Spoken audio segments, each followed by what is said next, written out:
প্রবাসীদের জীবন হচ্ছে খেজুর গাছের মতো। একটা খেজুর গাছ অযত্নে অবহেলায় কিন্তু বড় হয়। খেজুর গাছের কেউ যত্ন করে না, কিন্তু ওই খেজুর গাছ থেকে সবাই রস খায়। ঠিক প্রবাসীদের যত্ন কেউ করে না, প্রবাসীদের সম্মান কেউ করে না, কিন্তু প্রবাসীদের যে মাথার গাম পায়ে পেলা উপার্জনটা সবাই ভোগ করে। এটা হচ্ছে খেজুর গাছের মতো। প্রবাসীদেরকে আমরা ওদের সুসো শুধু রসটা খাই প্রবাসীদের কাছ থেকে, কিন্তু আমরা তাদের কোনো টেক কেয়ার করি না।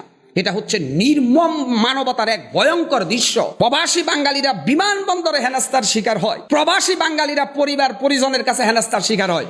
20 বছর 15 বছর প্রবাসে থেকে মাথার গাম পায়ে পেলে মরুভূমির বালিতে, সমুদ্রে, বন্দরে, পাহাড়ে বা জঙ্গলে, বিদেশের মাটিতে প্রবাসীরা যে কষ্ট ক্লাস করে তারা এদেশে রেমিটেন্স পাঠায় বা পরিবারের কাছে টাকা পাঠায়, এই পরিবারের লোকগুলো তাদের জন্য আর একটা 90 হিটলারের ভূমিকায় অবতীর্ণ হয়। অনেক প্রবাসী আত্মহত্যা করে বাংলাদেশে আসার পরে।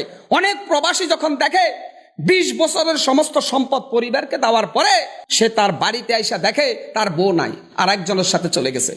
আবার তার ভাই আছে, বড় ভাইরা নিজেদের নামে জায়গা সম্পদ ক্রয় করেছে, কিন্তু যেই বেচারা টাকা পাঠাইছে তার নামে কোনো জমি ক্রয় হয় নাই। সে তখন বাস্তুহারা হয়ে যায়। আমি মনে করি প্রবাসীদেরকে সর্বোচ্চ সম্মান করা রাষ্ট্র, সমাজ, পরিবারের ইমানি এবং নৈতিক দায়িত্ব। কিন্তু সে দায়িত্ব পালন করবে কে? আসল মানুষ হারিয়ে যাচ্ছে নকল মানুষের ভিড়ে।